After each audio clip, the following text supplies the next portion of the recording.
we go again.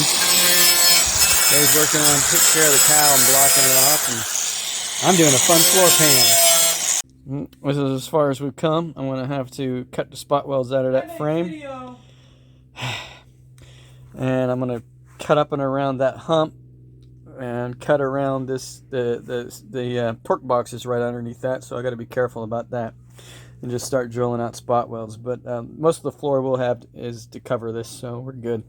Also, the orangutan got this going on, which is pretty good. I mean, yeah, it's a little rusty because of Florida, but he's gonna sand all that back down. But he cut out the piece of steel to block that off because these things are known for rotting out due to the fact there's whether it gets in there and rots out the cow, which that's something we'll have to take, an inner cow, so that's something we'll take care of later. But at least stop the leak at this point. All right, this is what we got. Floor pan's out. I'm not gonna clean that up yet because I still have to lay the pan in and see where it's gonna fit. I've got some holes there I gotta take care of, but let's get this done. I gotta patch that hole there, and then we've got all this done. So right now it's really a matter of time of putting it in, retrimming it, making it fit right. And there it is. Alright, this is where we stand on this vehicle. Okay, this floor pan's done. I gotta paint it and finish it and whatnot and do some grinding on it, but it looks good enough. I'm not gonna cry about it. Did a little boo-boo there, but we took care of it. You know, it's nice to have a solid car. I'm gonna tell you that. It's nice to get something done and it's solid. Now this is his side. He's doing a good job. He's got no plug welds in it yet, but he's got this side almost welded in. He matched it better than I did. I had to add some steel, but he did it well. Add more rot though, but it looks pretty good. You know, floor pans aren't the hardest thing. Biggest thing is make sure that this is all the way seated onto the frame, and that you're not pounding the frame to the floor pan when you're done, or the vice versa. It makes things go a lot easier. I had to do a little bit on my side, but his turned out a little bit better. He got his to sit down a little lower, but it's all good. I had to fix this. I had to fix this box. The other box needs repaired. I had to add a piece of steel in here, but you know, the sheet metal work ain't that hard. It's like if you're doing body work, it can be really tricky. But as somebody said, this is no more than just being in a trade.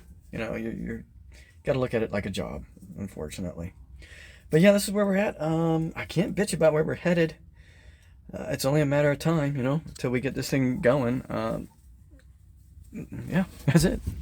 Yep, this is something I'm really excited about. Got these heads from Flowtech. I got bare heads because I like to put what I want in them and not have somebody's Chinese stuff stuffed in them. Even though I think some of the things they're doing there are probably good enough, I just don't want to have a valve pop off in my motor and lunch a crank and everything else, because I've seen crankshafts lift out of motors once them valves come off and go into the cylinder. I pull them, just blow the motor up and pull the crank right out of the saddles.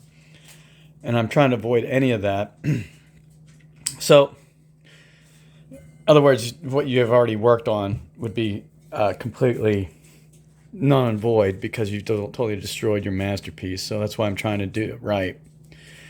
But these heads look really nice. They're 58cc chamber, which it's hard to find a small block Ford head for some reason in that size chamber. I'd actually like to go with a 56, but they don't have those. And those are really hard to find and very expensive when you do. But like I said, I bought them bare. They're 194 intake, and I think it's a 160 exhaust. I think that's what it is. Hold on, I got the book right here. Let's see. Yeah, 155 on the exhaust. Okay, so you can't complain about that. They'll breathe better. Hopefully they don't. The port runners are pretty much, they're larger, but they're not too big that I'd be scared of them as far as losing any top or losing bottom end, but it'd give you some top end. But obviously these ports are so much better than the regular Ford ports. Yeah, this is a well built head in my opinion. Of course, I'm going to double check and make sure that everything moves smooth in the valve guides. Well, I can't get a hold of Flowtech for whatever reason to find out what valve stem length they're using on them.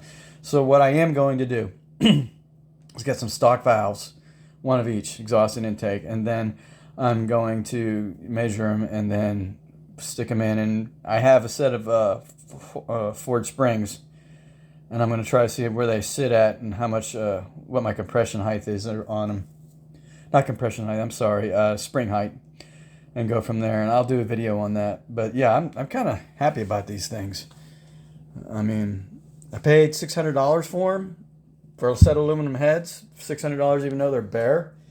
In today's market, I'd recommend it. You know, they're about $900 with springs and valves. Again, I mean, what you're seeing in quality heads out there, you're spending $12 to $15 to $2,000 in a set of heads that have quality valves in them. So it makes me wonder, what are they using? Do I want to deal with it?